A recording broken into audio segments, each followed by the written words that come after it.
Muy buenas tardes, noches, frías por aquí. La maldita Rafa, mil gracias por el gremio una vez más, un mes más y a tres mesazos. Mil gracias, de verdad. Hola, Kimus. Buenas, Patricia. Hombre, señora Mories, ¿he oído algo de que igual habló de este libro? Y has dicho, voy a enterarme a ver. Y así me escondo en algún agujerito cuando hables de él, ¿no? Que nos conocemos. Hola, muy buenas, Chis, buenas Mar, ¿qué tal estáis? ¿Qué tal ha ido el domingo? ¿Todo bien? ¿Todo bien? ¿Todos abrigados, como diría maldita? ¿Todos preparando la cena? ¿Todos cenados? Los que habíais cenado ya, los que no, yo vengo empachado de comer, pero bueno. Oye, Mar, ¿estás bien de verdad? Puedo leer que estás de relax. ¿Tú? ¿De relax? ¿Está bien?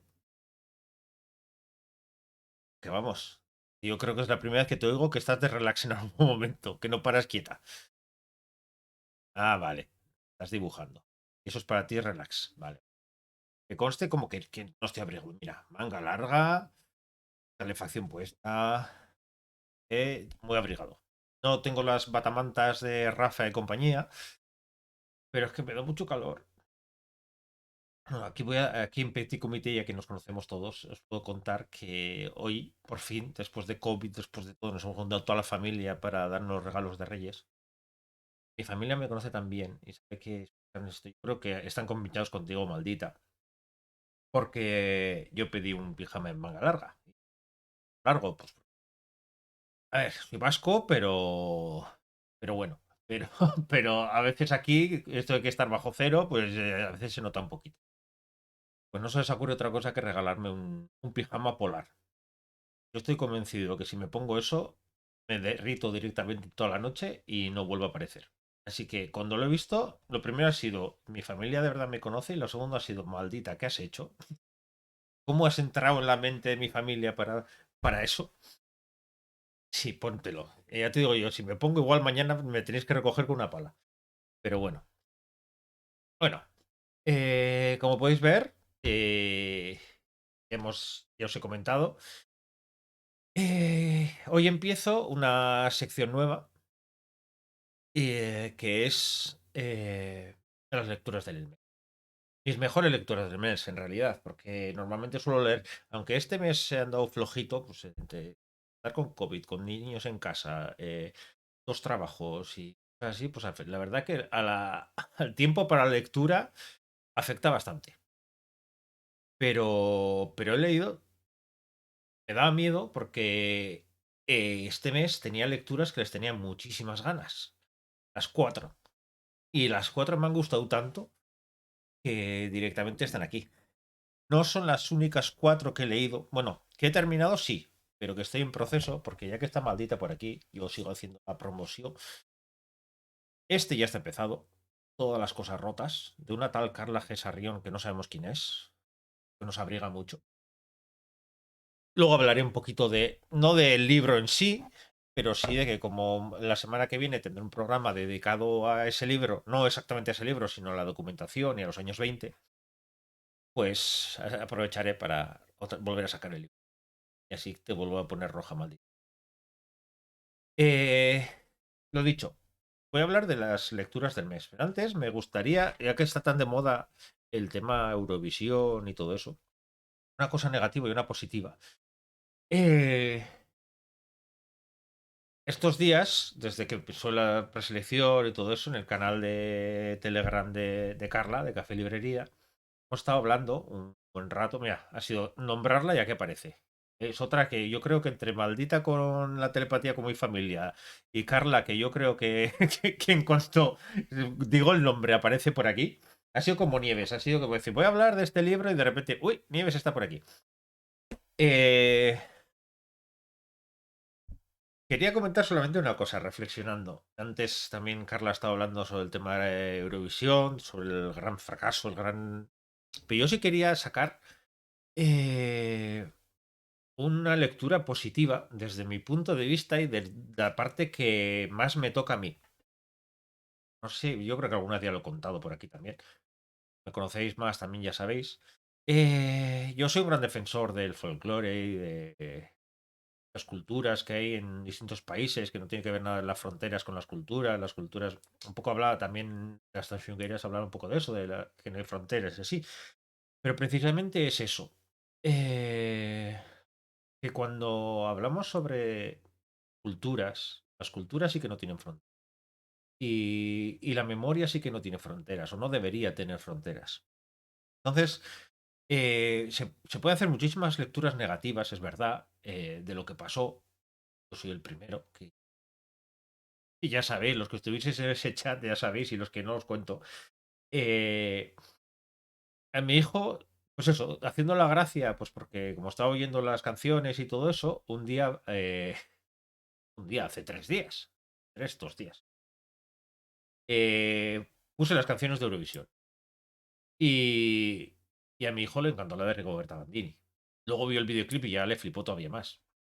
Con una teta gigante y ese tipo de cosas. Pero le gustó mucho también la letra. Es un criajo de que va a cumplir 4 años, pero que le encanta fijarse en ese tipo de cosas. Le encanta memorizar las letras de las canciones y así. Y me hizo mucha gracia que esta le pilló el gusto enseguida. Y, y la parte de que más le gusta es la de ¿por qué dan tantas miedo a nuestras tetas? Claro, eso en nuestra casa es casi o tabú. Entre otras cosas, Maitane le da pecho, a él, a la Shana también, él todavía no ha destetado del todo, para comer de todo, pero de vez en cuando, sobre todo para la hora de la cama, pues es un ratito de estar a gusto. Y nunca ha sido un tabú para nosotros. Pero me hizo gracia, ayer estábamos haciendo la compra semanal, no se le ocurre otra cosa que en medio del Eroski, lleno de gente, a cantar a grito pelado la de la estrofa de ¿por qué dan tantas miedo en nuestras tetas? Y aparte la vergüenza lógica de Dios mío, mi hijo. En parte también me gustó el ver que la libertad en su cabeza de decir si me gusta esa frase, porque además la entiende, no es que digas que repite como un loro algo que no entiende. Él entiende lo que es las cosas tetas y hemos hablado muchas veces de eso, cómo la gente mira mal cuando da pecho, metane y cosas así. Entonces para nosotros no era ningún tabú. Y cuando cantó eso, pues me hizo mucha gracia, aparte fue bastante grande.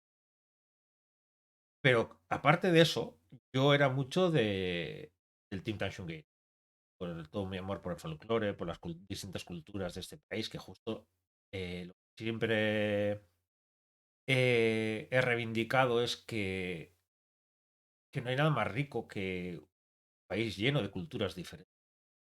No hay nada más triste que un país monocolor, un país en el que todo es igual, todos piensan igual, todo. Me parece muy triste eso. Y aquí tenemos muchísimas culturas, no hablamos de política, yo no hablo nada de políticas ni de. No, no, estoy hablando de cultura. Cultura, folclore, canto, lengua, todo eso. Eh, y es eso. Y es que. Espera que os leo antes que seguir con eso. Que soy fan del niño. Sí, yo también soy muy fan suyo. De vez en cuando es lo que tiene tener un hijo así, pero yo soy muy fan. Cuando das pecho más de 3 meses te mira raro, sí. Shuar dentro de 8 días va a cumplir 4 años y, y sigue tomando poquito. Ya ahora pues cosas veces contadas, pero sigue tomando. O sea, con veces contadas me refiero pues a la noche y así principalmente. Pero también sigue contando. Por desgracia, nosotros no tenemos ese grupo de apoyo. Ha sido más algo cabezonería y orgullo de decir, nosotros queremos educar a nuestros hijos como queremos. Y como entornos se empeña en decirnos de que es muy mayor, que es muy fatal, es muy mayor igual, va a madrar, ya verás, esto no va a querer separaros de vosotros. Es el primero que quitando días contados cuando va al cole se queda feliz y todo eso. Pero es eso. Todos teníamos muy claro lo que queríamos. Queríamos, sobre todo, educarlo en el que él sintiera gusto, se sintiera cómodo, que no fuera el entorno el que le marcara cuáles eran sus ritmos, sino que él tenía que. Estamos súper orgullosos de aquello. Pues para nosotros es muy. Nos ha parado gente por la calle diciéndonos que mayores para esto, propia familia, no, sigue tomando. Pues no, sin más. Volviendo, dejando el mundo teta a un lado, que en mi casa sí era Rigoberta Bandini, eh, era el Team Rigoberta Bandini, era más por lo que os decía el folclore. Pero quiero sacar una lectura positiva. Y para mí muy positiva y sorprendentemente positiva, que me ha gustado mucho. Y es los que tenemos otra lengua, los Cataluña, la comunidad castellana, los gallegos, tenéis vuestra propia lengua. Sabéis muchas veces lo importante que es esa lengua en vuestra cultura y no solamente estamos hablando de política, sino estamos hablando de todo lo que está unido a la lengua. Entonces, siempre se ha mezclado mucho lengua, política y esa imagen de solamente un idioma en el país y las otras cooficiales se venden como oficiales como si fueran de segundo, fueran de pueblo, fuera. Pues me quiero quedar con la sensación de que tres chicas jóvenes reivindicando lo que reivindicaban, con un marcado folclore, marcadísimo y sin saber de dónde vienen, cantando en galego, con guiños a las otras lenguas, pero cantando en galego, y pensar que ha tenido el apoyo del público, eso me parece brutal y yo pensaba que no, se me hacía raro hace años pensar eso. Es cierto que Galicia igual dentro de lo que serían las comunidades con lenguas propias, Galicia será seguramente la que menos polémica suele crear en respecto a lengua política, pues parece que hay sus polémicas, pero no tanto, vamos a decir, como en Cataluña. Entonces, el ver que en gallego, una lengua de aquí, pero que han querido vender que no, dice, claro, pues Chanel y yo estoy siempre ready y pongo a los daddies, les pongo muy calientes, o dice, o diciendo los daddies, o una letra también muy educativa. Olvidándonos de eso, el que mucha gente en este país haya apoyado una canción en gallego, aparte me da cierta pensar, pues igual hay cosas que pueden estar cambiando. Que la lengua se pueda empezar a ver como, y el folclore, se puede empezar a ver como una riqueza y no como artículos que se han leído de cosas del pueblo, cosas ridículas, cosas que no pueden salir de ahí, cosas a olvidar prácticamente. Y me hace muy triste. Y yo que siempre he sido muy reivindicativo en ese tema, idioma, como en folclore, porque yo hasta hace, bueno, ya cuando hace unos añitos, pero yo me he pasado 16 17 años bailando en un grupo vasco. De eso de que soléis ver en la televisión que levanta las patas, levantamos las patas así los chicos y cuando nos viene alguien a visitar y todo eso. Pues eso es lo que solía hacer yo. Y también tengo bastantes anécdotas. Algún día nos sentaremos aquí para anécdotas de mi época de bailarín. Es cierto que a veces nos tuvimos que encontrar con muchos problemas.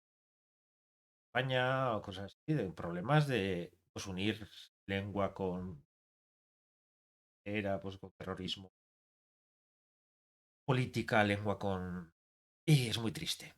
Eh, Como dice Kimus, sí que la gente acepta antes una canción en inglés que una lengua oficial, creando polémica por nada. Pero por suerte, si os fijáis, el público apoyó la extensión. Y eso ya es algo. Como dice Nieves, la Castilla profunda, a tope con el folclore y las lenguas de toda España. Sí, yo también.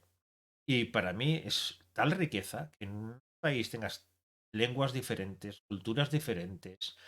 eh, y lo que me pega mucho también a mí, la mitología es diferente, esa historia diferente, la raíz es diferente. Me da mucha rabia y algún día tengo que hacer un programa especial sobre Al-Ándalus. Porque me parece que lo único que nos venden de Al-Ándalus es la invasión durante no sé cuántos siglos de la península por parte de Al-Ándalus.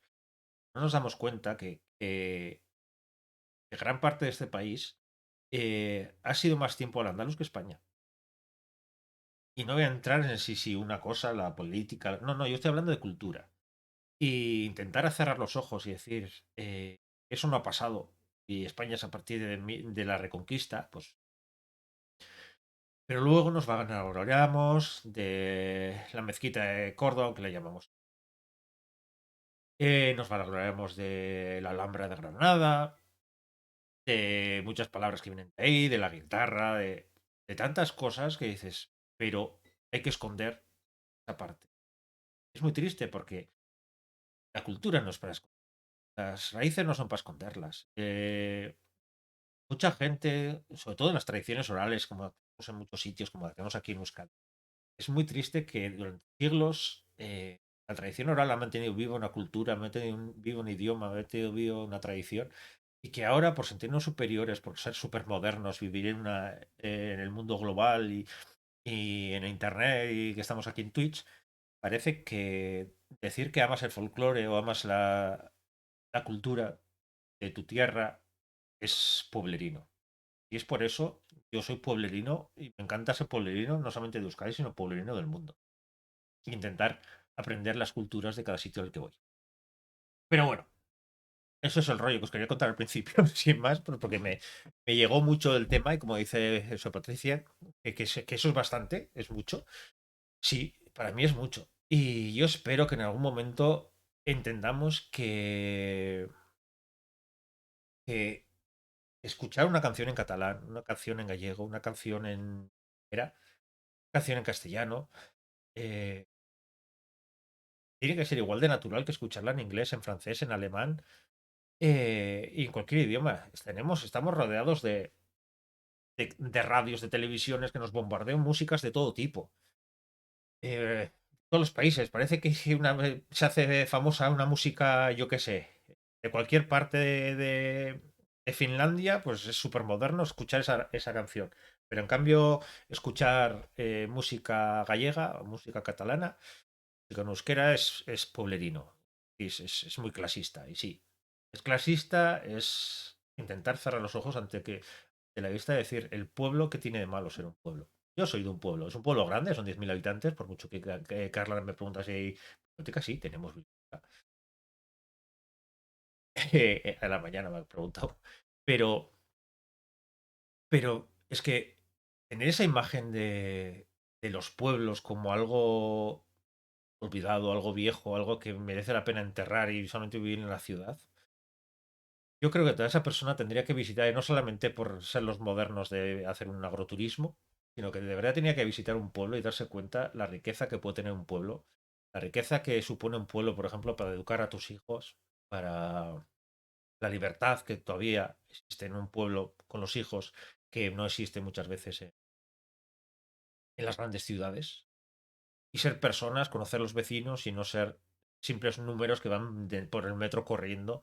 Que te tienes que poner, que siempre me ha maravilloso, te tienes que poner en la derecha de la escalera del metro porque los de la izquierda están corriendo porque quieren llegar 3 segundos antes que tú a la parte de arriba. Es algo que no entiendo. A ver qué decís. Hombre, Tati, muy buenas. Hay muchos estamos enfadados. Sí, pero yo lo he intentado dar la vuelta y decir, el público apoyó a Tansuqueiras, una canción en galego, y para mí eso es muy grande. Y a ver, Carla, aquí los de ciudad que van al monte sin tener ni puta idea, los llamamos chepins, pinos. Maravilloso. Sí, es verdad. Y parece que es súper moderno. Y decimos, es que he ido al monte diciendo, sí, y ponerte una medalla por aquello. Sin más. Quería un momento de reivindicación, un momento de casi 20 minutos, pero bueno, voy a beber poco.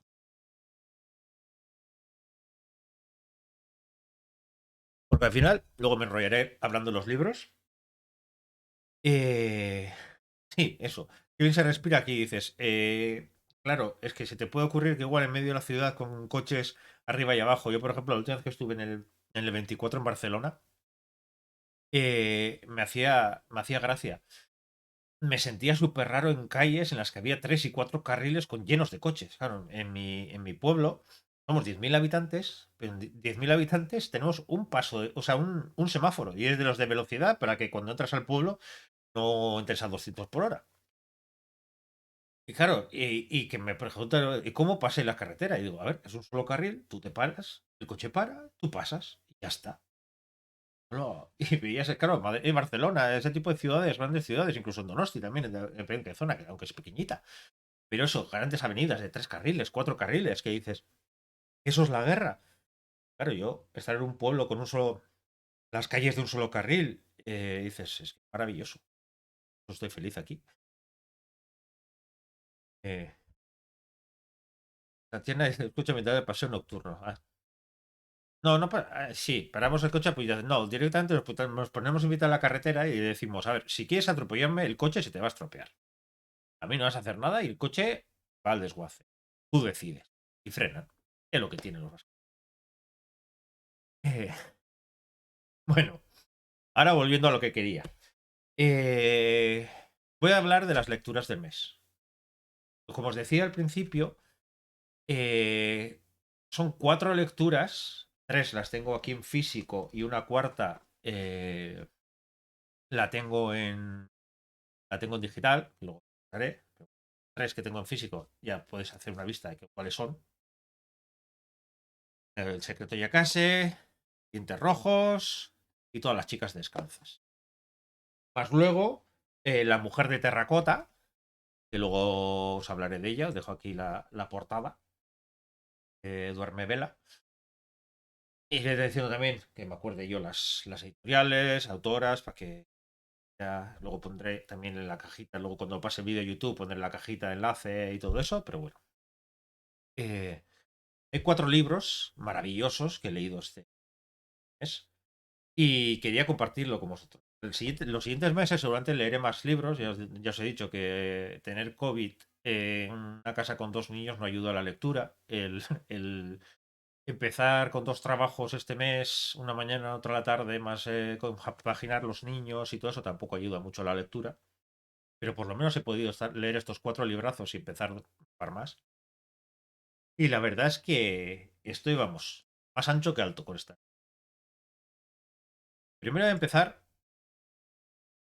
con El secreto de Yacase. Físico, pero os voy a dejar, mientras hable sobre el libro, os dejaré las portadas. Un moderno ya he conseguido hacer esto. Eh, Hace una semana vino Miriam Eiser a presentar el libro aquí.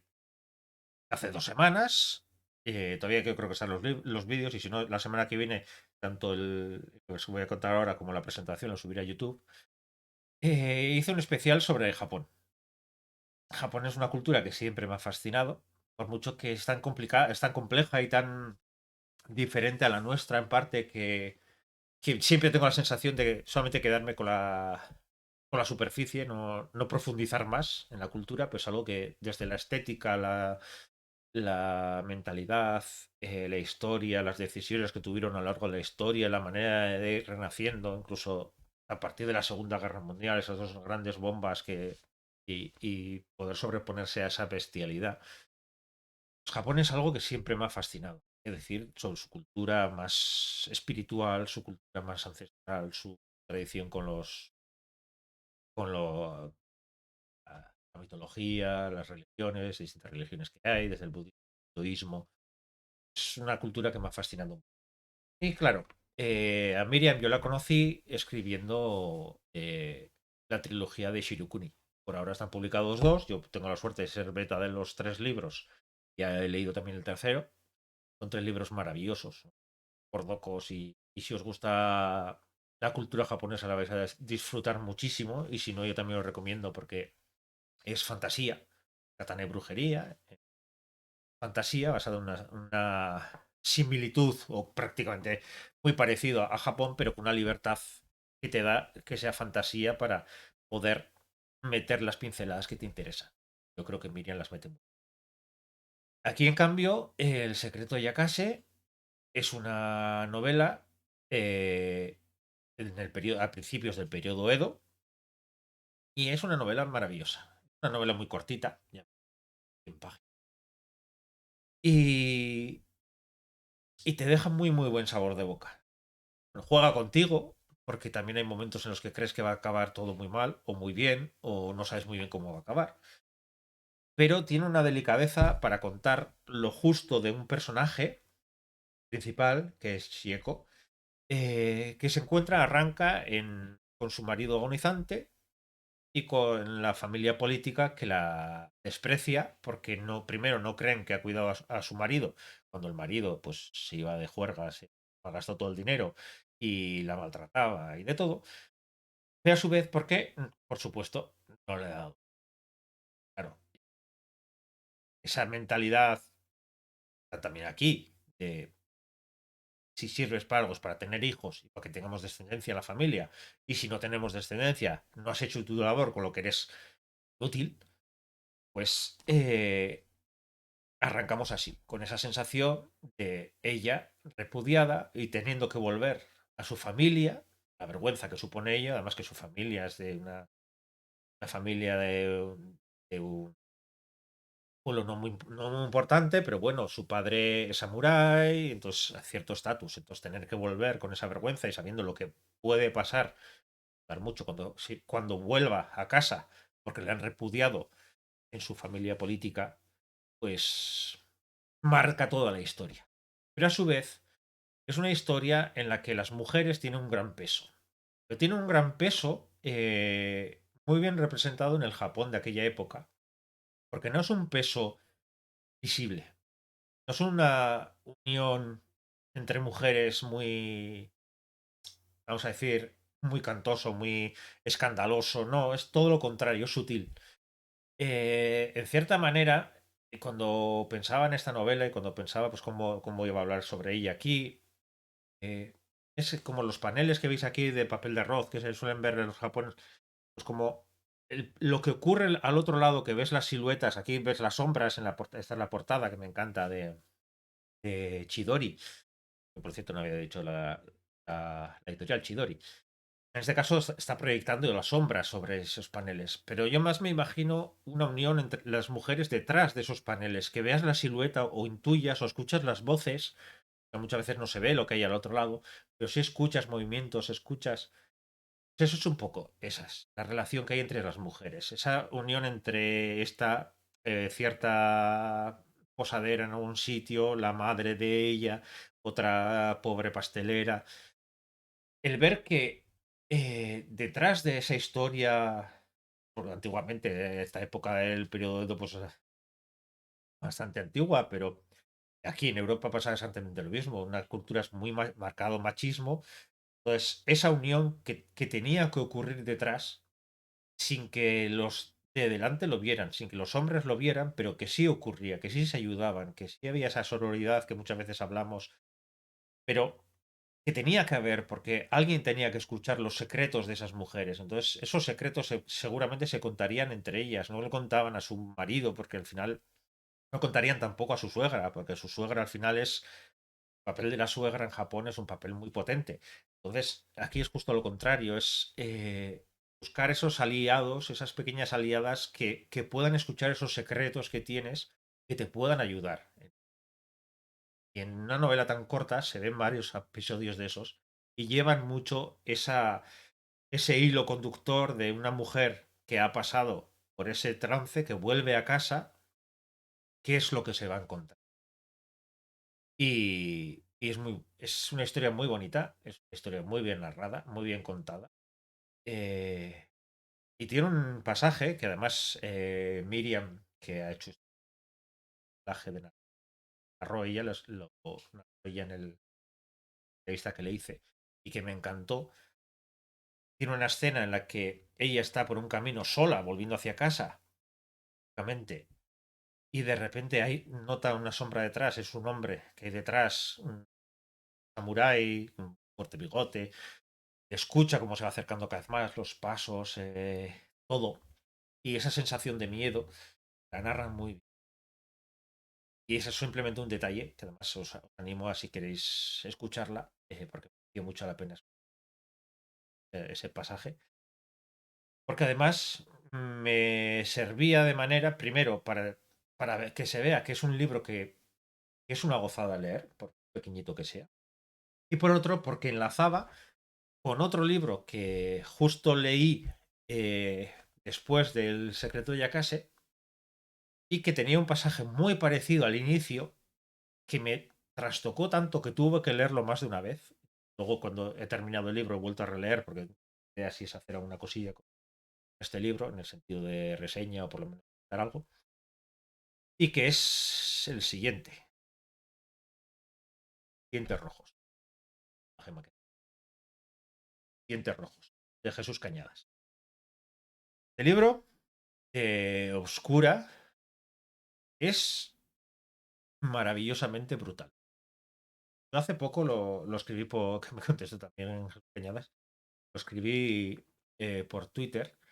Yo creo que el ser brutal en muchos sentidos, yo creo que es la característica primordial de este libro. Jesús Cañadas en general, pero este libro me ha fascinado. Bueno, aquí te leo, maldita, que eres demasiado blandita para este libro. Es un libro duro.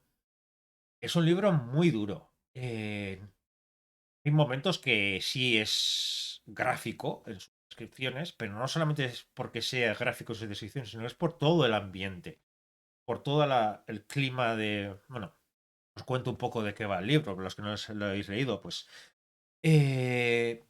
entramos en el libro con un personaje, Kokach, o no sé cómo se pronuncia, en mi cabeza, yo siempre suelo tener este pequeño problema, no sé si os pasa a vosotras, que en mi cabeza el libro, cuando empiezo a leerlo, el nombre del personaje suena de una manera y yo lo vuelvo a llamar siempre de esa manera. Y es más, me pasaba que en este libro, además Jesús Cañadas, llega un momento en el que por el pasado polaco del personaje, explica cómo se pronuncia ese nombre. Pero es que yo no le hice caso, porque para mí era Koyak siempre. Entonces me quedé con Koyak, que sea Kokaj, pero para mí era Koyak. Entonces la J y la C me variaban a mí y ya está. Y yo siempre leía Koyak y para mí ha sido Koyak todo el libro.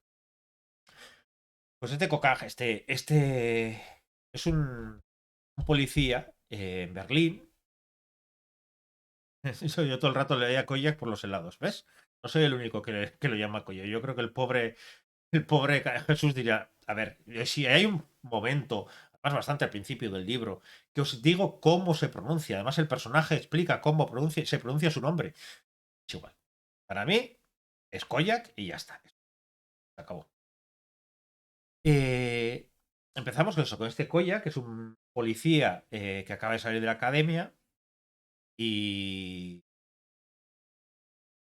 es un policía, un personaje que yo creo que Jesús Cañadas, de una manera brutalmente acertada para mí, para este libro, juega con nosotros como quiere. Juega con nosotros porque hay pasajes en los que te da verdadero asco el personaje.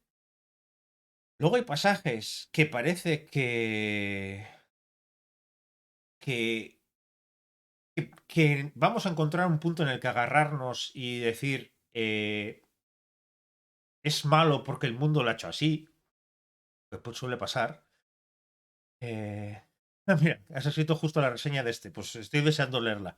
Porque es un libro que yo creo que tiene muchas cosas para contar. Y claro, hay muchas cosas que no puedo contar aquí porque no lo habéis leído, o los que habéis leído tampoco quiero destripar absolutamente nada.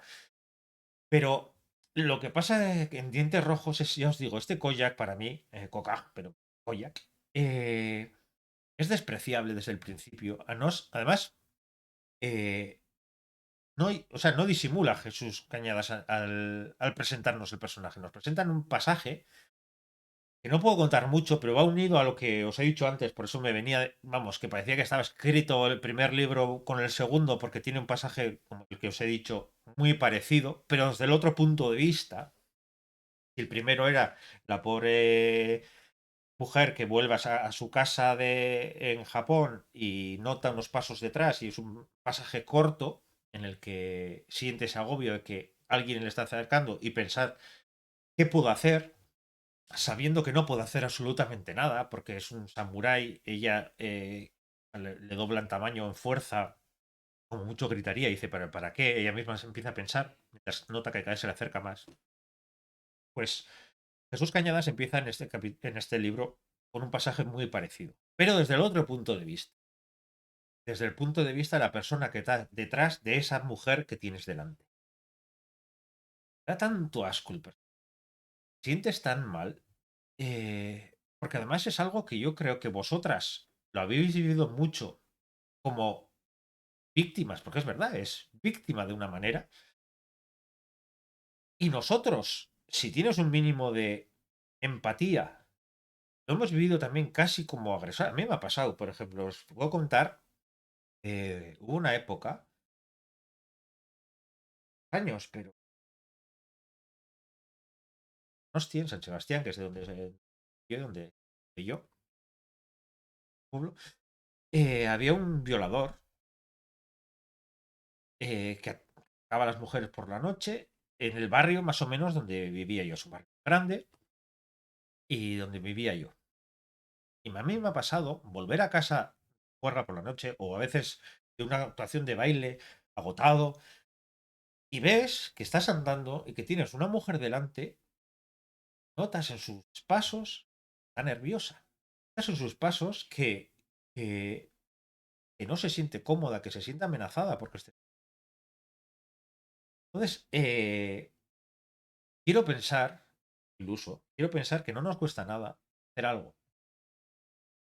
Ahora no pudiera existir ese momento. No hubiera existir ese momento en el que mi sola presencia pudiera molestar a alguien.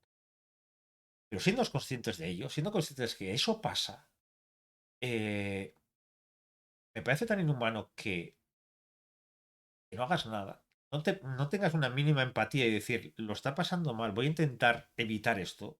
Que sea darte la vuelta, esperar un rato, yo qué sé, cambiarte de acera. Yo normalmente lo que solía hacer era, pues si veía que estaba nerviosa o lo que sea, pues cambiaba de acera y además solía pararme para que ella se fuera tranquilamente y yo seguir para adelante.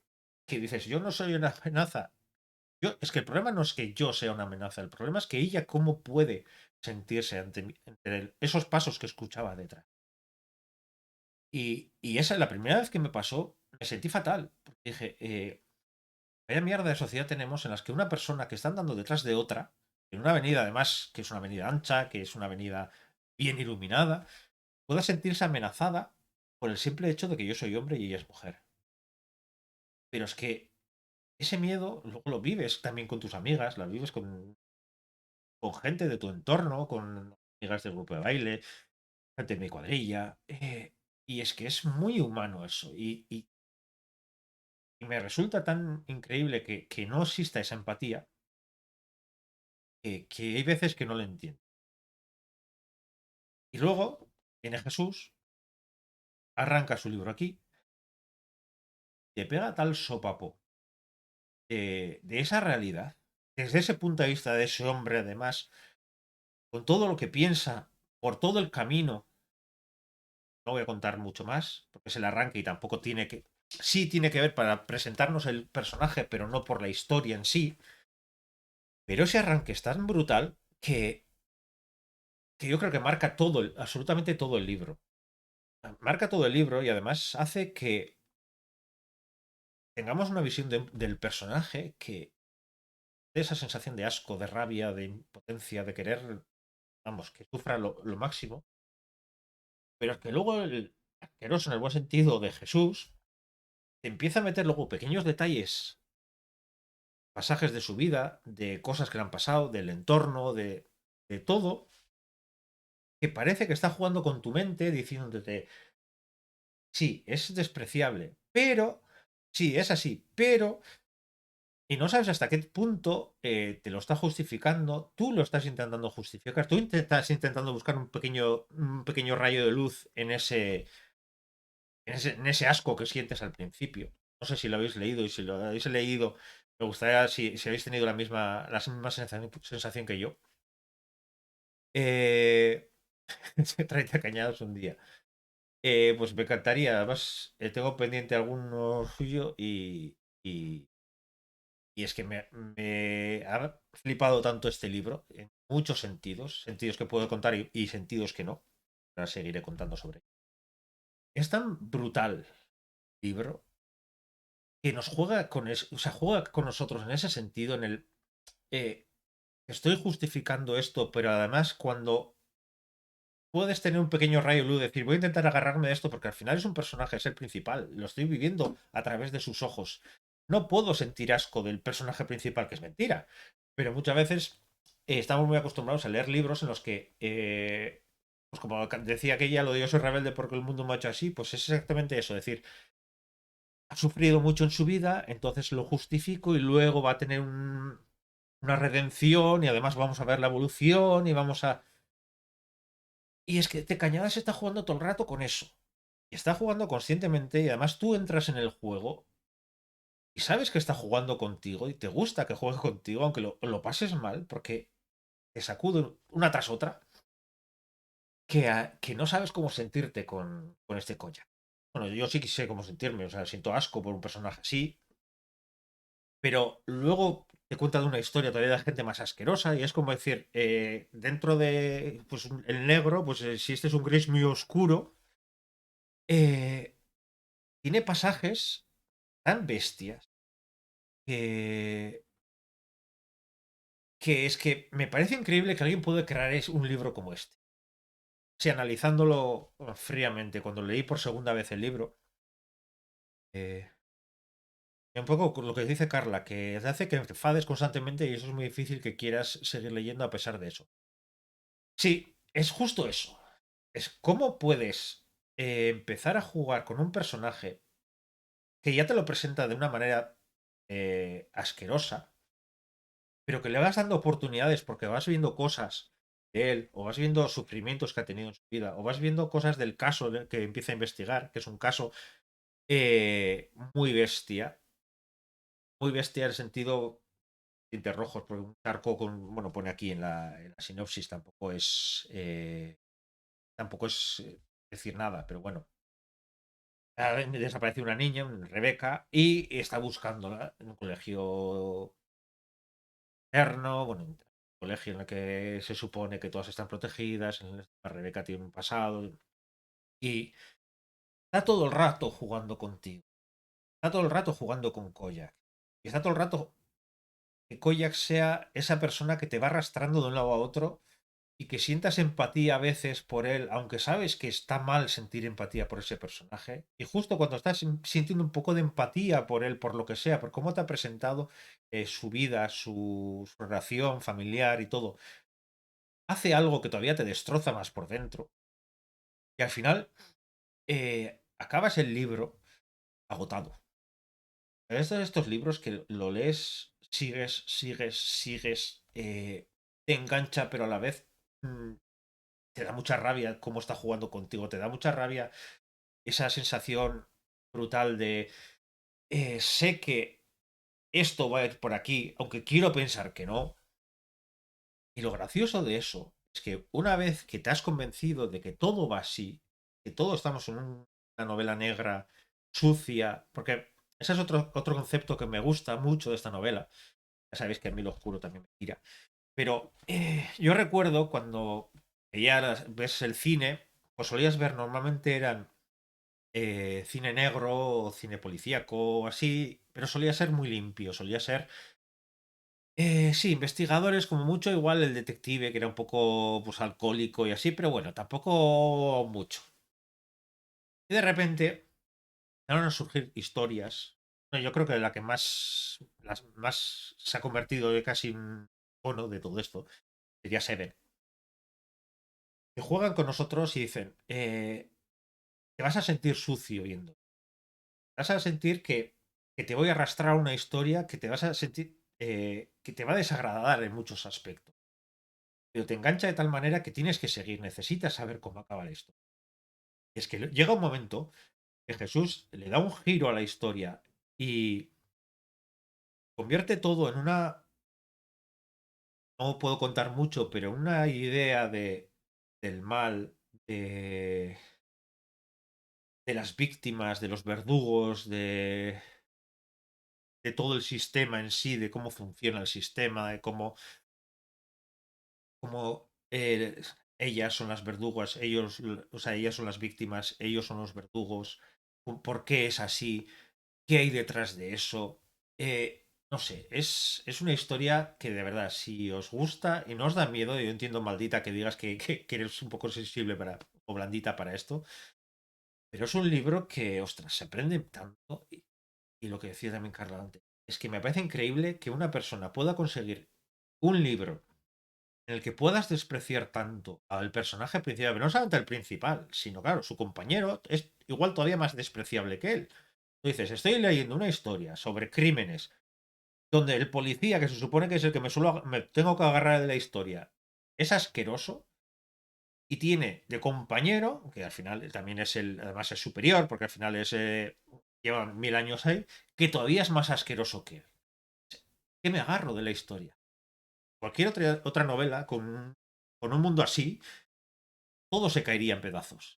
En cambio, Jesús Cañas es al revés. A partir de ahí, todo crece más. Todo hace que evolucione y hace que te sientas a veces traicionado por la propia historia, traicionado por el carácter del personaje, que cuando crees que lo estás entendiendo, pega un giro y todavía es peor de lo que te esperabas.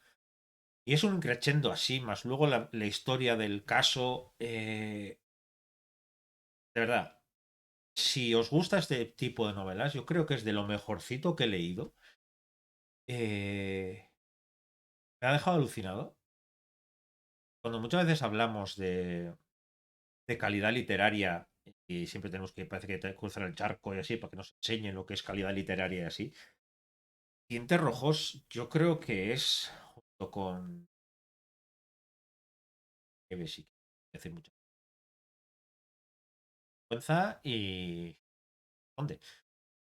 Pero yo creo que Jesús Cañadas junto a Nieves Mories, eh, si tuvieran otro nombre, si fueran ingleses, yo creo que serían.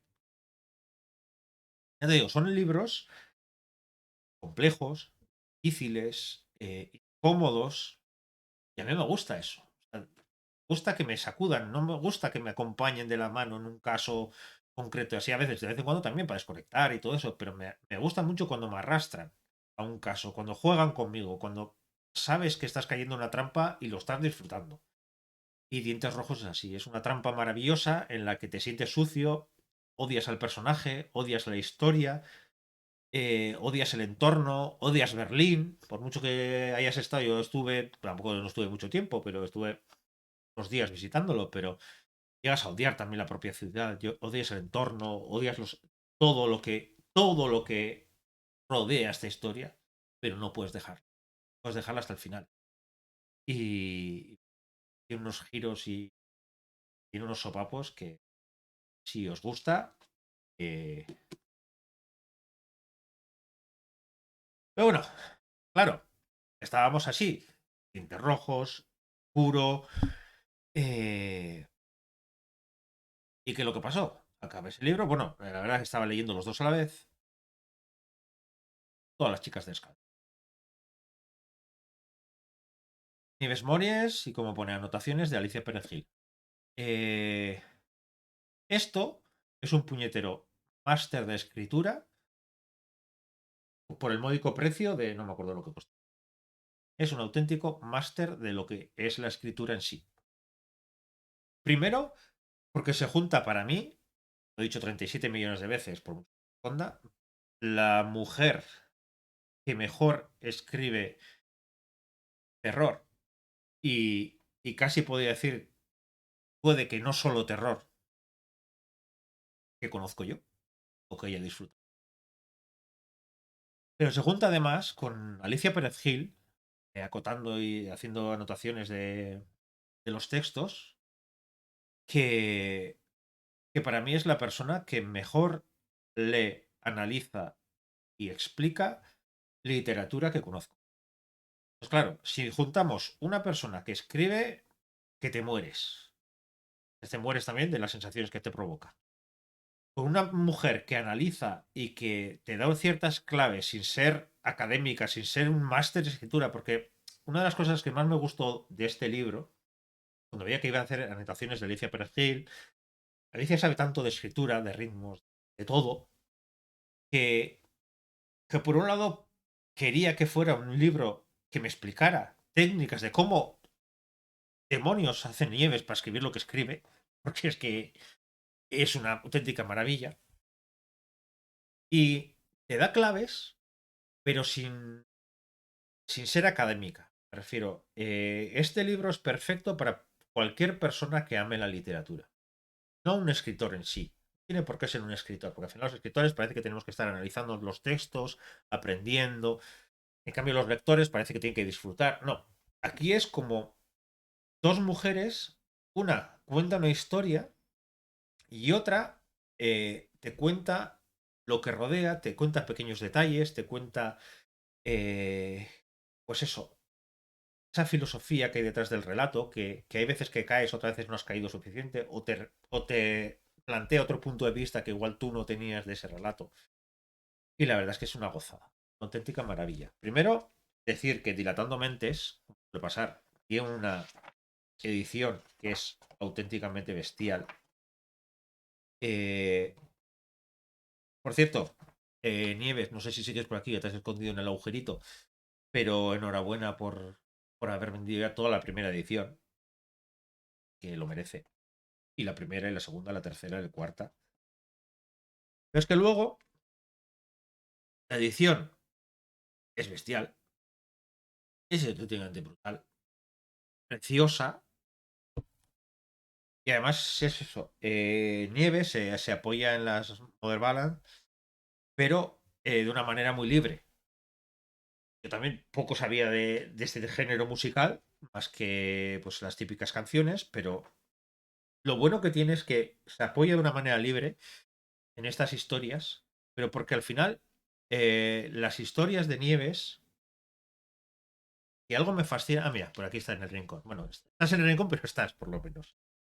Eh, si algo me ha fascinado siempre de Nieves es su capacidad para que esas mujeres víctimas, de cierta manera, se rebelen y muestren esa rabia, ese... No se queden quietas en una esquina, sino que contesten a lo que está ocurriendo. Y yo a Nieves, aparte del cariño infinito que le tengo y la admiración infinita que le tengo, la descubrí justo con uno de los relatos que aparece aquí. Eh, con la chica descalza en la colina de arándanos. Me ocurrió que era por el premio Guillermo de Baskerville. Entonces cogí ese libro, lo empecé a leer y empecé a ver cosas que dije, esta mujer yo la tengo que seguir, sí o sí. Esta mujer me tiene que contar muchas cosas. La colina, no habéis leído la historia, aquí está, está reeditada la historia, está reducida, pero me ha encantado volver, porque al principio decía, jo, una historia que ya conozco, pero es una historia que ya conozco, pero tengo tanto cariño, me pasa mucho con las historias de Nieves. Yo de vez en cuando siempre cojo otra vez los libros de Nieves, tengo ahí todos bien guardaditos, y releo cierta parte, porque cierta parte me da el tono exacto para que quiero yo en ese momento, o quiero investigar, o quiero... Para mí es una maestra. Entonces, pasa eso, que tiene las características típicas, típicas ojalá, pero clásicas de esas historias de mujeres que han sufrido algo, que las han hecho algo, pero les da un giro por completo. Y en este libro, en Todas las chicas descalzas, que es el título perfecto para este libro, porque al final son todas esas chicas descalzas, no solamente la de la colina de arándanos, todas las chicas descalzas que habitan este libro, tiene ese punto de rebeldía, ese punto de no quedarse calladas, ese punto de no tener que asumir y reconocer que sí, que son víctimas y es que el mundo es así, lo que hablábamos antes. No, velan, en rabia, en sentimientos. Cada capítulo es muy diferente, cada relato es completamente diferente al anterior. Todos son tan brutales, tienen una fuerza tan imponente que es que yo era como, terminaba el capítulo, terminaba el relato y paraba un segundo, tomaba aire y era como, ¿qué acabo de leer? Volví a retomarlo, tenía que volverlo a leer. Porque es que con Nieves me pasa algo, me pasan muchas cosas, pero una de ellas es que eh, me gusta tanto cómo escribe que me fascina la capacidad, que lo mismo que me pasaba con Jesús, que me fascina cómo puede jugar conmigo y con los personajes. Con Nieves me pasa que siento que todo el rato está jugando conmigo porque escribe tan bien de unas cosas tan terribles que tiene esa sensación de corazón caliente por cómo lo cuenta, pero a la vez de encogerte el estómago por lo que te está contando en realidad. Es una montaña rusa de sentimientos completa. Tiene unos relatos, y echando un ojo o sea, un vistazo así por encima. eh, a ver, por ejemplo, quería contar un par de cosillas de Miss American Pie, que seguramente esa es la canción que más conocéis, incluso la versión de Madonna, todo eso. Eh, es un relato que es que lo vives, ¿verdad? Son tantos sentimientos a la vez. Sentimientos de rabia, de pena, desesperación. eh, y es que me pasa con Nieves que siempre viajo, quiera o no, a esos momentos en los que hubo otra mujer que me enamoró de este tipo de literatura, que siempre la digo, es Shirley Jackson. Esa mujer, pues, visitando los pueblos, esa casa, que luego os comentaré una cosa de que tiene que ver con Shirley Jackson, con Nieves y con muchas cosas más, pero esa capacidad que tiene esa mujer de llevarnos a un pueblo en el que no pasa nada, pero pasa todo, como pasaba en la novela de Gato de aquí, de la chica de las descalza, la, la colina de arándanos, te consigue llevar a un pueblo, esos pueblos americanos, pero no solo americanos, en los que no pasa absolutamente nada, pero que no pasa absolutamente nada a simple vista, pero detrás sabes que hay muchas cosas. Es un cartón piedra que detrás esconde muchos fantasmas, esconde muchos miedos, muchas iras, muchas venganzas, pero tú ves solamente esa parte. A cambio llega Nieves, mete un personaje en ese pueblo, mete una mujer en ese pueblo, o mete una mujer en esa casa, o mete una mujer con otra hermana, o con un matadero. Todo eso pasa y más en este libro. Y te das cuenta que esa parte en la que te arrastra hacia ese lado oscuro que aparece en ese pueblo, que todo el mundo sabe que está, pero nadie se atreve a mirar. Cuando ocurre algo, sabes que todo el mundo va a girar la cabeza al otro lado. Pues parece que es como que es el destino que tiene que esa mujer va a acabar allí. Y eso sería lo fácil, coger y decir, el destino era así, la mujer acabó descalza y ya está. Pero no. Nieves dice, sí, vale, pero ¿y sí? O, vale, acabó descalza, pero ¿y si se despierta? Pero ¿y si se revela? Pero ¿y si su hermana, la hermana de la que le ha pasado eso, resiste a esa tentación? ¿O no resiste? O si todo el rato te está planteando ese tipo de teorías en las que lo fácil sería dejarte llevar y decir, el pueblo es así, mira para el otro lado, tú eres una víctima, quédate calladita, quédate contenta en tu tumba y se acaba. O tu hermana era así, ya está, asúmelo, tu familia está casi maldita, vamos a decir, pues asúmelo, no pasa nada, sigue con tu vida. Pero Nieves todo el rato nos habla sobre, no me da la gana, soy una víctima, he pasado por esto, pero no me voy a quedar callado. Eso es algo que me encanta de eso. Y otra de las cosas que me enamora tanto es la manera en la que los... Porque ya os digo, es esa imagen de, sí, es un entorno idílico, pero sabes que hay algo escondido. Hay un relato que tiene que ver directamente, lógicamente, con la chica descalza, que se llama Limonada para Todos, que no sé cuántas veces he leído ese relato, porque me parece una verdadera obra maestra de cómo funciona la mente de una persona, voy a decir, perturbada, traumatizada, que no está muy bien, digamos, de manera suave.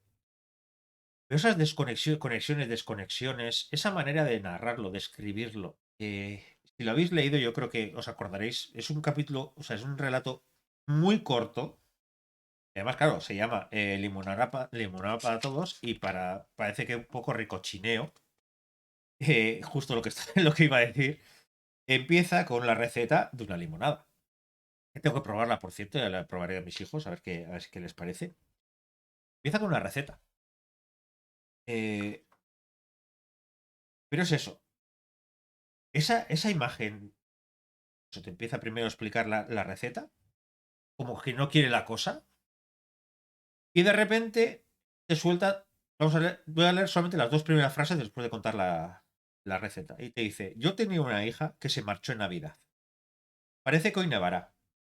Esa sensación de que se marchó en Navidad, además sabemos quién es esa chica que se marchó en Navidad, porque viene de antes. Pero esa desconexión de repente decir, oye, que parece que va a nevar. Ya simplemente con dos frases te ha pegado tal sopa por la cara y ves que dices, perdón, ¿qué está pasando aquí? Y volvemos a uno, volvemos a esa especie de dicotomía de esa mujer, de culpa, además culpar, ese sentimiento de culpa, pero no proyectado a la contraria, no sé, parece tan maravillosa cómo juega con nosotros y cómo en ese texto, en ese relato tan cortito, sientes tantas cosas que no sé cuántas veces lo he leído. Sobre todo porque lo fácil es caer a un lado y decir víctima total, en este caso otro tipo de víctima, está muy mal, mentalmente, pero nos mete en su cabeza y esas desconexiones, esas... Lo narra tan bien, tan bonito, que acabas el texto diciendo, ¿qué poesía hay? O hay otra, por el título ahora, que es justo el primer relato, tus ojos. Es justo exactamente lo mismo. O sea, tiene tal poesía el texto. Cuando va pasando, dices, ay, qué bonito todo. Qué bonito, qué bonito. Perdona, ¿qué está pasando aquí? Es súper bonito, súper bonito. Y de repente dices, ostras. O sea, va a ser que no era tan bonito. Pero te lo endulza de tal manera. Yo creo que siempre tendré unida a Nieves la escena de la bañera de Asuntos de Muertos. Porque es el paradigma de lo que es para mí Nieves. Aparte de una maravilla escritora, es esa sensación de me puede decir lo más terrible de este mundo de una manera tan bonita que voy a leerte dos y tres veces porque primero voy a disfrutar de cómo me estás llevando a esta escena. De repente voy a darme cuenta de lo que me estás contando y tengo que volver atrás para ser consciente de lo que me estás contando. Y luego voy a tener que hacer una tercera lectura de eso mismo, darme cuenta de cómo una persona puede contar algo tan terrible de una manera tan bonita y que te quede esas dos sensaciones a la vez. Esa dicotomía entre estoy disfrutando tanto de una lectura tan terrible que me siento culpable. Un poco lo que pasa con Jesús Cañadas, pero de otra manera. Porque Jesús Cañadas es más visceral en esos aspectos, más directo. Por mucho que también tiene una prosa también que me gusta mucho. Pero Nieves tiene muchas partes, y en los relatos se puede ver, de esa calidad literaria, de esa calidad, a veces casi rozando lo onírico, por ejemplo, en tus ojos, que eh, necesitas releerlo una y otra vez para captar todo lo que mete. Yo creo que es imposible captar todo lo que... Y luego encima conoces su manera de escribir y dices, ¿y cómo puedes meter tantas cosas? Y encima, no, me sale del cuerpo la historia y dices, qué injusto es esta vida. Pero a su vez, qué afortunados somos de tener a Nieves entre nosotros. Porque yo creo, siempre en su momento se lo dije, y también en un artículo que escribí, para mí es Shirley Jackson 2.0, porque para mí cuenta en parte historias que podían relacionarse con las historias de Shirley Jackson, pero para mí, por un lado, la parte cruel que también tenía Shirley Jackson en varios aspectos, es mucho más cruel Nieves, y la parte poética y literaria y de calidad, para mí también es mucho mejor. la prosa de Nieves que la de Shirley Jackson. Dentro de lo que es la gran Shirley Jackson. Y vamos, un referente sin duda. Pero con Nieves siempre tengo esa sensación de que estoy caminando por un camino que sé que me va a encantar, un paisaje precioso, que en cuanto empiece a arañar un poquitito, sé que va a estar medio podrido todo y además me lo está enseñando. Me está diciendo, sé que tú vas a estar viendo algo podrido y sé que vas a tener una sonrisa mientras estás leyendo esto. Mucha rabia. Tan buena. Sí. Que por mucho que la lea, yo creo que nunca llego Yo creo que cada vez que leo un relato suyo, una historia suya, un libro suyo, le encuentro cosas nuevas. Me encanta. Porque es de estos sitios en los que, como pasa muchas veces con las películas, que quieres verla una y otra vez, aunque te sepas los diálogos, aunque te sepas las historias, sabes qué va a pasar, pero quieres volver a hacer ese viaje. Pues con Nieves me pasa. Pero además me pasa que en cada pasada de ese viaje encuentro capas nuevas. Y es que eso ya es decir, ¿con qué me vas a sorprender ahora? Pero, además de eso, lo que os decía, vamos a Alicia Pérez Gil detrás, dando unas pinceladas exactas del relato, contando la ambientación, contando cómo juega esos juegos que tiene Nieves con nosotros, esa manera de... Esos... Habla muchas veces Alicia y coincido mucho. Esas historias que nos cuenta el narrador, que sabemos que seguramente nos está engañando, pero no sabemos hasta qué punto, o si es verdad, o es lo que creemos nosotros, pero no sabemos hasta qué. Todo el rato esa pequeña línea en la que vas caminando con ella, con Nieves, y vas diciendo, a ver, es posible que me estés mintiendo, porque eres tú la que me estás contando la historia. Ya sea la chica descalza, ya sea tus ojos, todas esas me están contando la historia. Y sé que contándome la historia me puedes estar engañando. Y nunca sabes, llegas a saber, yo creo, del todo qué parte es verdad y qué parte no. Pero es que es justo eso lo que tiene gracia. Ese juego que tiene de, me puedes estar engañando todo lo posible, me puedes estar jugando con mi mente, pero es que yo me dejo porque quiero caminar contigo en esta historia. Son relatos tan, a veces algunos tan cortos, que acaba y dices, otra vez. Yo normalmente solía leer el relato dos veces y luego leía el texto de Alicia y muchas veces me pasaba y decía, ostras, esto no me fijo, venga, está para atrás. Y una tercera. Por eso digo que cuando hablo de este libro, que es un máster de escritura, lo hablo en ese sentido. Pero que no se entienda mal. Una persona que ni quiera ser escritor, ni se lo plantee, lo va a disfrutar igual o más que un escritor. Porque es ella, es Nieves y y bueno, ya va a ser el tiempo de hablar la última. No sé si habéis leído alguno de los libros hasta ahora, Dientes Rojos, como Las chicas descalzas. No sé si Carla quieres comentar algo de tanto de Las chicas descalzas o de la reseña que nos hagas un preview de tu reseña de Dientes Rojos. Pero ya os digo que estos dos libros, tener la suerte de haberlos leído seguidos y darte cuenta del nivel que hay aquí, vamos, impresionante, verdaderamente impresionante. Y por último, quería hablaros de este libro. La mujer de terracota. Tenía muchas ganas de leer el libro de Dormevela, tengo pendiente el del tranvía y unos cuantos más, porque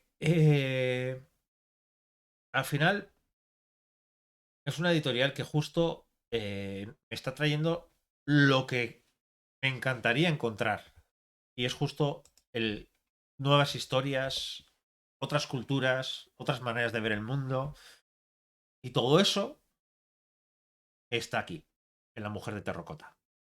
La mujer de terracota es exactamente igual que en ese sentido, igual que El secreto de Yekase, en el sentido que es una novela breve, historia corta, eh, pero a su vez es una historia que tienes mucho que analizar.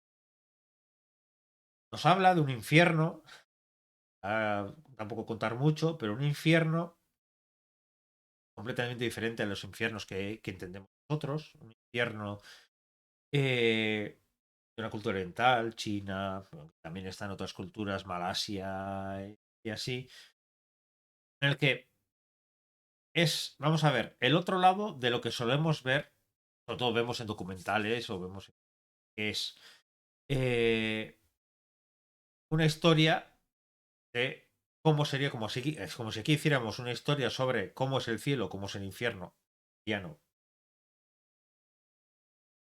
cielo, el infierno cristiano, pero desde dentro. O sea, no te voy a contar yo una historia de que cómo nosotros entendemos eso, sino cómo es en realidad, al otro lado.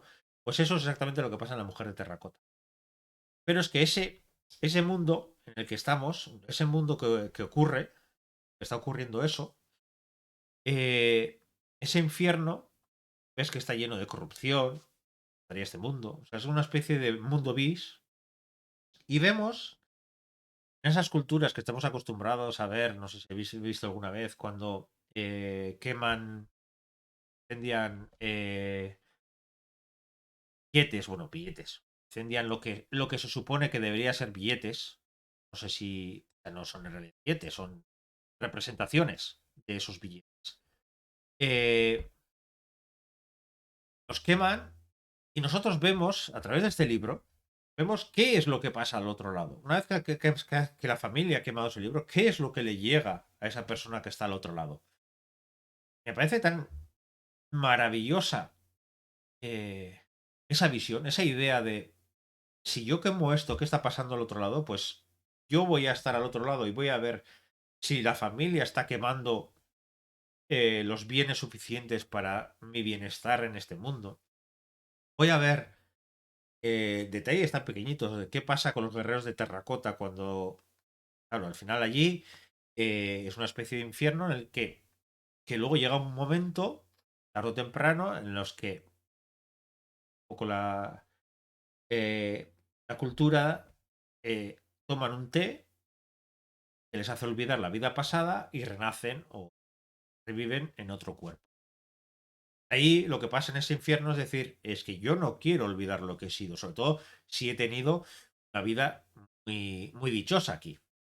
Pero a su vez, claro, también hay un castigo por los grandes pecados que has cometido durante tu vida para purgar esos pecados de cara a que luego, cuando te reencarnes en otro cuerpo, en otra vida, pues hayas podido pagar esos pecados y vuelvas a vivir en otro cuerpo, en otro. ¿Qué es lo que pasa? En este infierno, lo que os decía, es un infierno en el que es muy parecido a nuestro mundo. La corrupción está muy generalizada, se puede pagar por intentar, si tienes dinero, el que han quemado tus sucesores, al final puedes vivir mucho mejor al otro lado. Un detalle que me encanta, por ejemplo, un simple detalle que no voy a contar mucho más. Pues por ejemplo, ahí se pueden quemar también sirvientes. Lógicamente no vamos a quemar un sirviente entero. Me refiero a que lo que hacen es la reproducción del sirviente, el dibujo de un sirviente, se quema aspiras de cara a que luego esa ayuda del sirviente le llegue al otro lado. Pues aquí es exactamente lo mismo. O sea, esa recibe ese sirviente y me gusta mucho porque mantiene esa idea del sirviente de papel. Me parece tan poética esa idea de he quemado algo en un mundo para que vaya al otro lado, pero esa esencia se sigue manteniendo. Claro, no es lo mismo un cuerpo de alguien que ha muerto que un sirviente de papel. Y eso es justo lo que pasa. Y en ese mundo conocemos a una chica joven que ha muerto, que está habitando ahí, que la venden, pero que en ese matrimonio que tiene ahora aparece una nueva mujer. Y es una mujer, dice, una mujer de terracota. O que los guerreros de terracota eran enterrados con un emperador o con un gran general para que luego les protegiera y ir con ellos al otro mundo, que también juega con eso de una manera que me encanta. Esta mujer de terracota, vamos a decir todo lo que un hombre, todo, encajando en esa parte de un hombre. pone, podría desear de una mujer sin ser una mujer real, siendo una mujer a su servicio por completo, en todos los sentidos.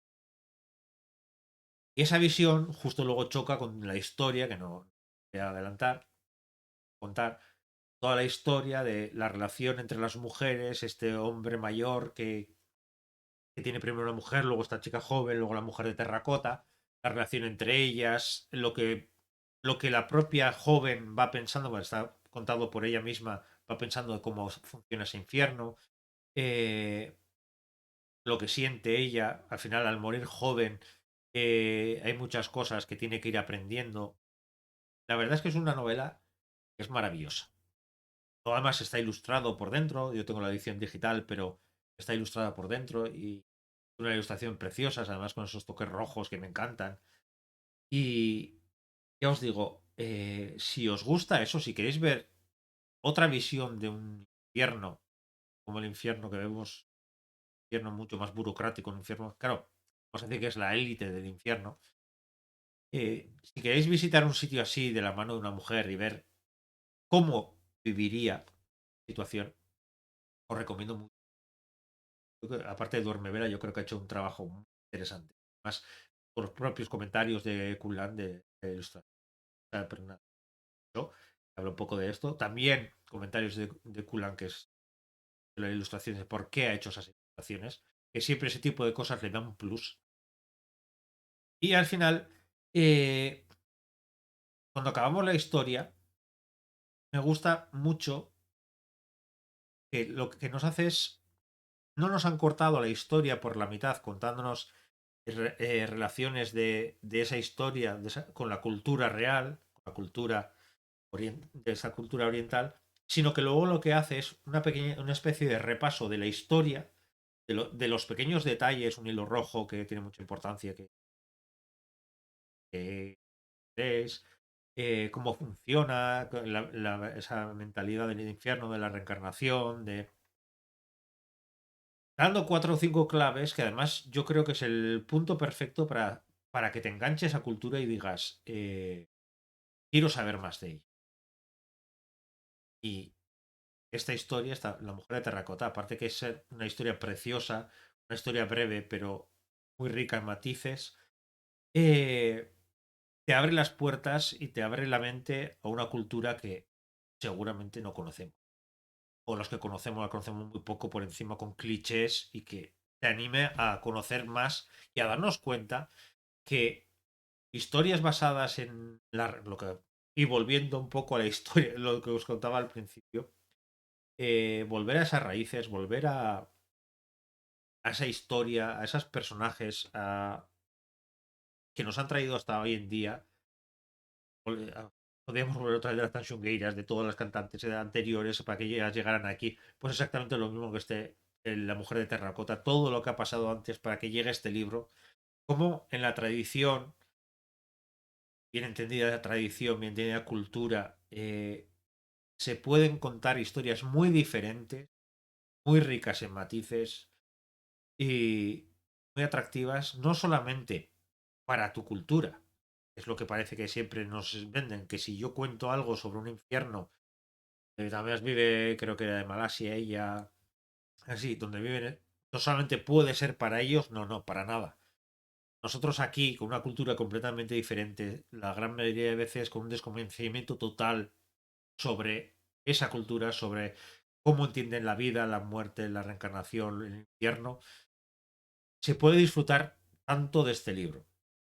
Y es más, yo creo que no se puede disfrutar tanto como ellos porque hay matices que te pierdes, pero justo esos matices que al final nos los recalcan y nos explican por qué de esos matices, puede hacer que investiguemos más la historia, integremos más esas culturas, para que al final con lo que hayamos investigado, si queremos volver a leer La Mujer de Terracota y entender esos matices, esa riqueza que tiene ese libro, esas capas dentro de esa historia que cuenta ya de por sí muy interesante de la relación entre las mujeres y ese hombre mayor y ese infierno burocrático corrupto, que leamos el resto de capas de cultura, de tradición milenaria, de cosas que han hecho que Senchu luego sacara esa historia de ahí, bebiera de esas fuentes, como se suele decir, así muy rimbombante, esas fuentes tradicionales, bebiera de ahí y contara una historia completamente diferente o muy actual, muy moderna, pero siempre con los pies en la tradición. Y esos son un poco los 4 libros que he leído este año. Eso está un monólogo que no veas.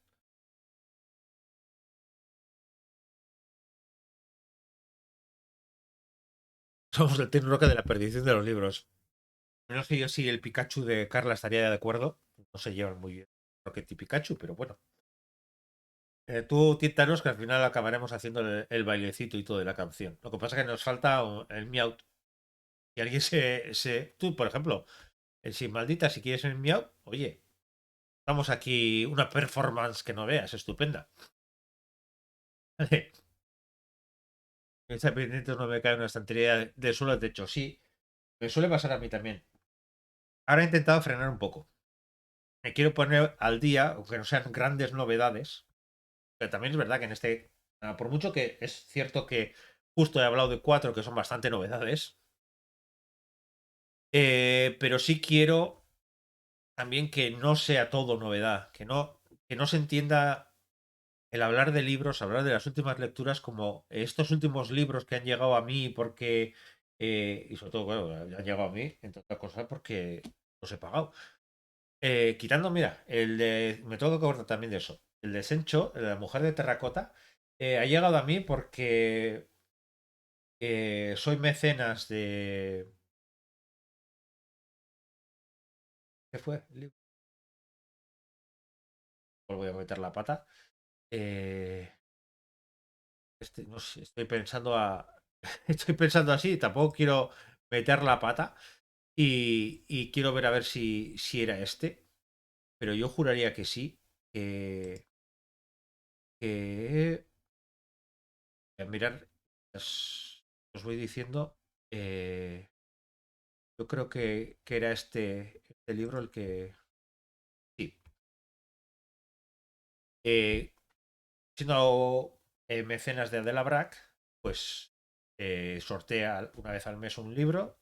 Me tocó a mí ese mes y tenía que escoger uno. Tenía muchas ganas del de Dormevela y dije, pues, de terracota. Sí, eso. Pues llegan a mí porque los he pagado. Pues sí, la verdad es que sí.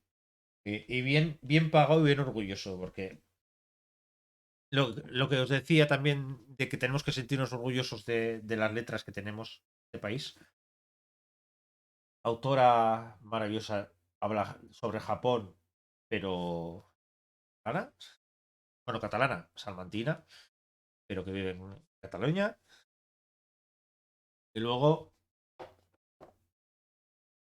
2 libros que podían estar en cualquier librería, que espero que crucen el charco y vayan al otro lado porque merece mucho la pena. Y luego, pues el de Sencho, de la mujer de terracota, que al final duerme vela, nos permite visitar otras culturas, nos permite visitar otras historias. Por lo que sea, hasta aquí no suelen llegar tanto. Y este ha sido mi primer contacto con Duerme Vela. Ya os digo yo que por aquí van a pasar bastantes meses, yo creo. Porque además, joder, estuve viendo la presentación que tuvieron con Carla en Café Librería.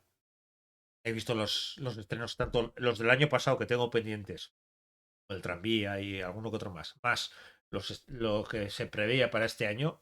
Y os digo que Duerme Vela va a visitar bastante esta sección. Pero ya os digo, no quiero que sea una sección en la que digamos, los últimos libros que han salido son estos y quiero hablar de estos. No, quiero intentar al menos salir un poco de esto. Intentar coger libros que igual pueden tener un tiempo o no. No tanto fijarme que sea el último estreno que todo el mundo está hablando de ellos, sino libros que me hayan gustado, he disfrutado de ellos y que he dicho, empecé a hablar un rato y que la gente lo conozca de cara a, cuando esas personas los lean. Oye, ¿y si hablamos un rato de estos libros? Y eso me encantaría. Pero bueno, esto es un poco lo que os tenía que comentar. De cara al mes que viene, por lo menos habrá otros 4 o 5 libros seguramente. Ya que estás por aquí llamándome maestro, el mes que viene hablaremos de este libro. En realidad de este libro hablaremos ya la semana que viene algo, no tanto por el libro, sino por el entorno. Porque recuerdo que quiero empezar a hacer sobre los libros en los que se basa la presentación que voy a hacer ese mes. Quiero hablar algo relativo a ellos. Que no tenga que ver solamente con ellos, sino que tenga que ver pues, con el mundo en el que ocurre, pues como ocurrió, por ejemplo, en el secreto de Yakase, que escribí sobre Japón, como este, por ejemplo, de todas las cosas rotas que hablaré sobre los años 20, porque era además un programa que le prometía maldita. Y voy a hablar sobre los años 20 en el mundo, para ver lo importante y lo diferente que puede ser una historia. Depende de dónde la sitúes, si es una historia basada en el mundo real. Y ya os digo que de esta hablaremos ahí. Hablaré cuando haga la presentación con Carla, sin Carla, con ella en sonido, ya mandando un vídeo, lo que ella le apetezca. Pero hablaré de este libro, que me apetece mucho más. Ya lo he empezado y lo estoy disfrutando. Y lo dicho, esto es lo que viene el mes que viene. Esto, el M. Mateo también ha sacado un libro de corrección. Os hablaré tanto en redes y vendrá ella la segunda semana, o sea, dentro de 2 semanas vendrá ella la presentación del libro. Y, y no creo que hay mucho más. ¿Quieres comentar algo? Eh, no me puedo ir. Ah, una cosa antes.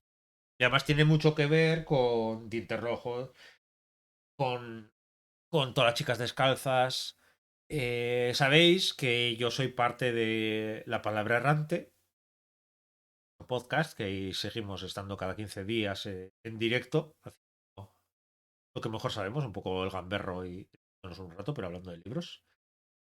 Eh, lo que voy a hacer es, antes de Navidades, antes de que pasara, pues todo me atropellara un poco otra vez la vida, pasarme mi gracia, lo que tenía pendiente una charla que espero poder contarla este viernes a las 7, para que estéis atentas.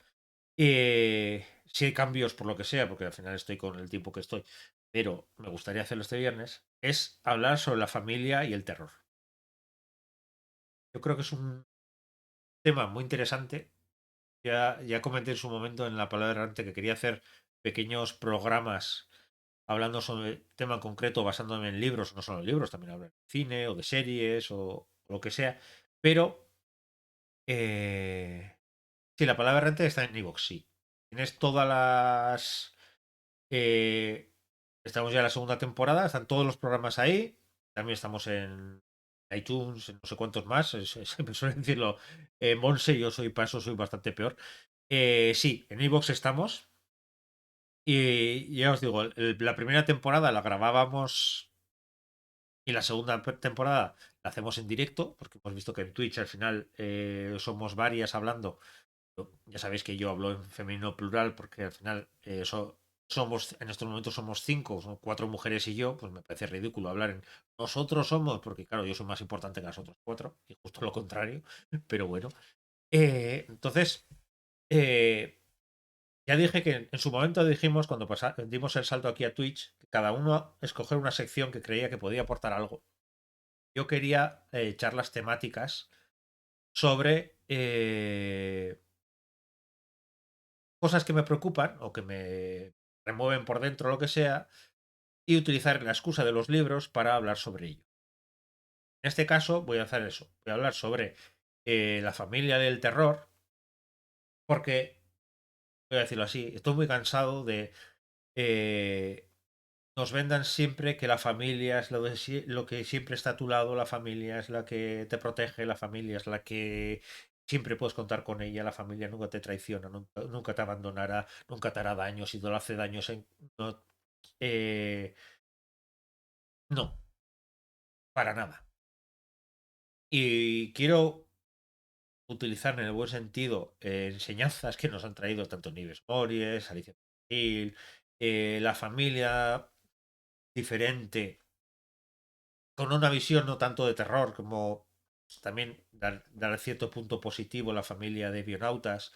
También hablaré de las familias, por ejemplo, de Shirley Jackson, no de ella personal, que también comentaré algo del personal, pero eh, las familias que nos presentan en sus novelas, la infancia de la familia.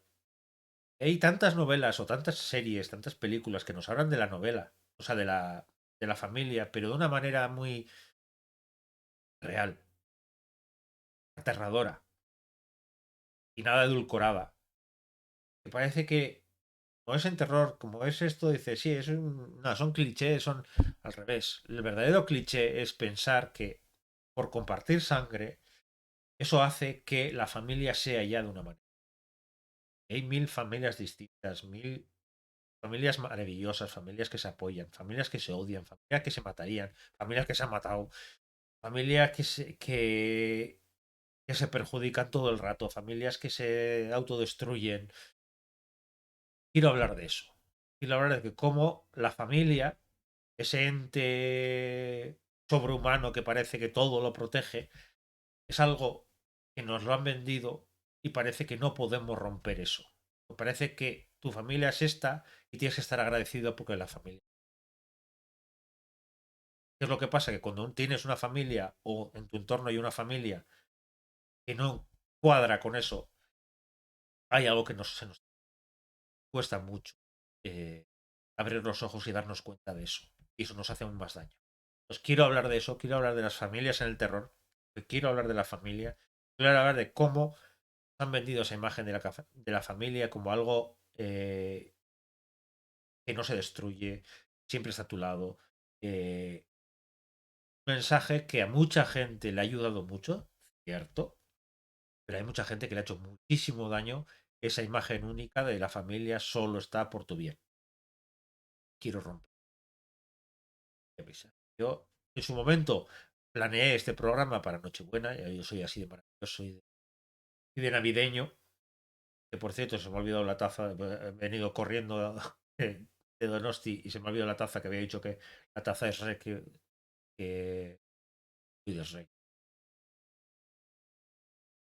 Ya no, estoy, no sé dónde estoy. Taza de Carla, el Grinch de la Navidad. Ah, para el 24 de diciembre, planeado, por desgracia, ese día todo me saltó otra vez por los aires y tuve que posponerla, pero no quiero posponerla más. Entonces, este viernes a las 7 a poder hacer. Me gustaría poder hacer este programa sobre la familia, sobre qué es la familia. Intentar también hablar entre todo el mundo que se une aquí para qué es lo que entendemos como familia. Y romper muchas historias, romper muchos tabús, y así como alegrarnos mucho sobre las familias maravillosas que gente tenga, ¿ah? También reconocer que no pasa nada porque se haya roto, no pasa nada por reconocer de que la tuya no es así, o tú no eres así, o tú has hecho algo, o porque ese estamento de la familia parece que es sagrado y que no se puede romper. Hay muchas personas, además, yo iba a decir que muchas familias están rotas, sí, y muchas personas están rotas precisamente por esa mentalidad. Y quiero un poco eh, reivindicar que la familia no tiene por qué ser la familia, puede ser mucho más que eso. Ya se puede buscar la familia, puede ser alguien que no, con la que no comparta sangre. Porque al final, si nosotros creamos nuestras familias propias, cuando fuera de tu familia biológica, vamos a decir, encuentras pareja, decides tener hijos, todo eso, esa familia en principio no estaba y ahí está. Pues considero que hay muchas veces que uniones con personas muy fuertes pueden ser incluso más potentes y puedes sentir que tu verdadera familia puede estar fuera de tus amigos. Y eso es lo que... Supongo que me removerá muchas cosas el programa, porque es un tema potente y potente para mí.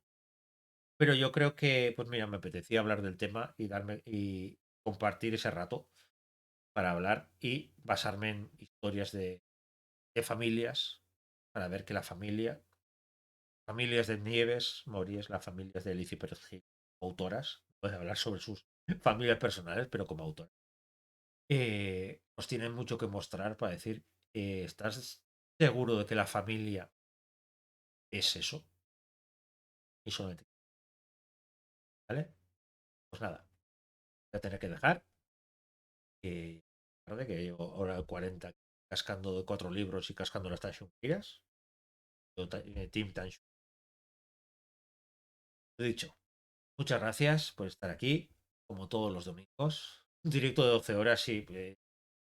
Si hablas tú con los dragones para que estén 12 horas dormidos y Maitane que pueda también 12 horas si quiere pegarse un baño y estar tranquila, por mí perfecto.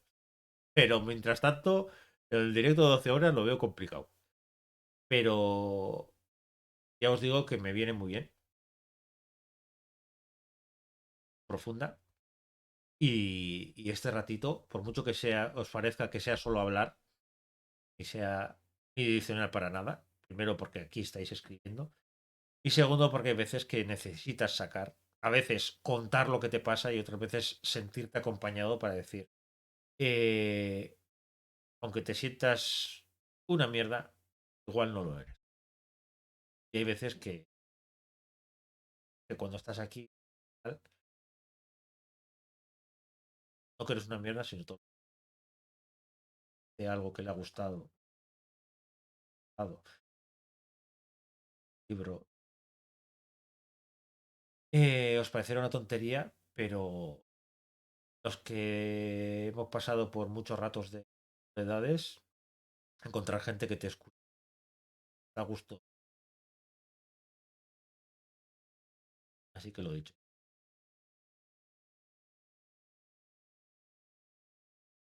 El domingo que viene tenemos los maravillosos años 20 o no, muchos años. Que nos vemos en los libros, redes, cuidados, hacer felices a los que os rodean y deciros que queréis mucho y que nunca se os quede algo por decir. Y mañana